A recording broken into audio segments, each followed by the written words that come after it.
পুজোর বিশেষ যে থিমটা সেটা হচ্ছে আমাদের বসন্ত পঞ্চমী। তো তো বসন্ত রূপে মা এবার এসেছেন আমাদের মহাবিদ্যালয়ে।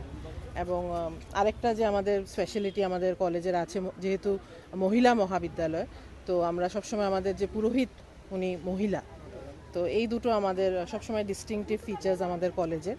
এবং অবশ্যই বছরের পর বছর আমরা তো জানেনই মহিলা মহাবিদ্যালয় খুব সুন্দরভাবে নিজের সরস্বতী মার বন্দনাতে আমরা সবাই ছাত্রীরা, টিচার্সরা আমরা সবাই সম্মিলিত হই এবং খুব আনন্দ সহকারে আমরা পুজোটা করে থাকি, মার আরাধনা করে থাকি।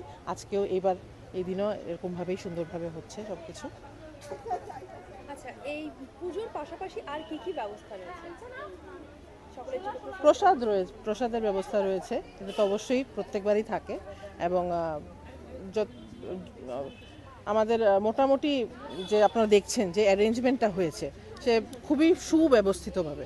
তো যারা মাকে দর্শন করতে আসবেন খুব সুন্দরভাবে আসবেন, প্রণাম করবেন এবং প্রসাদ ডিস্ট্রিবিউশন ওই সাইডটাতে হচ্ছে, তো ওখানে ওনারা স্মুথলি চলে যাবেন আর প্রসাদ গ্রহণ করবেন। এবং তো মানে ব্যবস্থিতভাবে সুন্দরভাবে মানে যত কোথাও কোনো ক্যাওস না হয় এরকম সুন্দরভাবে আমাদের পুজোটা প্রত্যেকবারই হয়, এবারও হচ্ছে। একটা জিনিস একটু অ্যাড করে দিই, যেহেতু madam convener with her permission আমি বলছি। দেখুন, আমাদের তো মহিলা কলেজ, তো ওখানে কিন্তু মেয়েদের থেকে কোনো অ্যাডমিশন ফি নেওয়া হয় না, বা আমরা কোনো সরস্বতী পূজা পারপাসে কোনো চাঁদা কোনো কিছু কালেকশন করা হয় না। আমাদের যে সঞ্চিত যা কিছু ওখান থেকে যেটুকু বেঁচে যায় তার থেকেই কিন্তু আমরা পুজোটা আয়োজন করছি। সেই ক্ষেত্রে আমাদের অনেক কিছু করার ইচ্ছে আছে, কিন্তু আমরা শুধু মায়ের পুজোটাই করতে পারছি।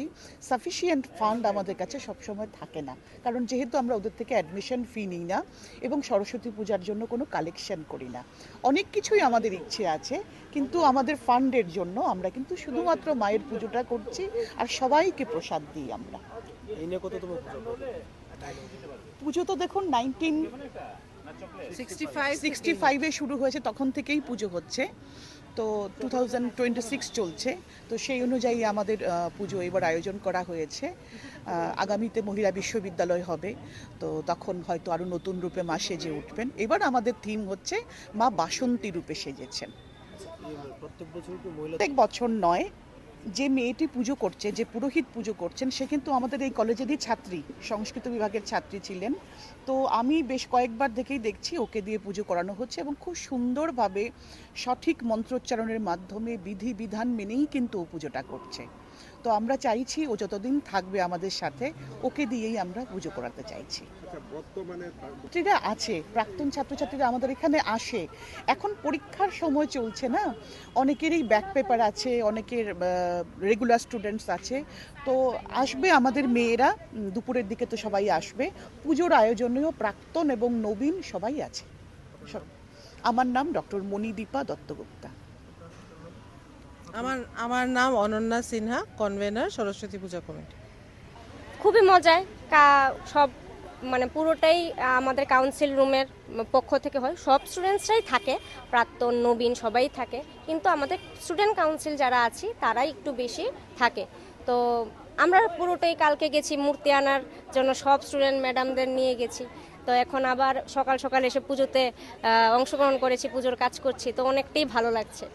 তো আমি পার্সোনালি গত 2 বছর ধরে কলেজেই থাকি, কারণ কলেজে অনেক কাজ থাকে। আমি বাড়িতে যাই, বাড়িতে গিয়ে ফ্রেশ হয়ে আবার কলেজেই আসি। কলেজটাতেই আমি সারাদিন কাটে, কারণ ম্যাডামদের কিছু সাহায্য লাগে, তো একজন তো থাকা দরকার। তো এই জন্য আমি কলেজেই থেকে অতিবাহিত করি আর কি পুরোটা দিন। আর খুবই মজা হয় কলেজে থেকে, কলেজের চত্বরে থেকেই খুবই মজা হয় আমাদের। নাচ গান হবে, প্রসাদ খাই, এখানেই থাকি সারাদিন। সেটা নিয়ে তো যার যার মানসিকতা, যে পুজো করবে কি করবে না, তো এতে যার যার মানসিকতা।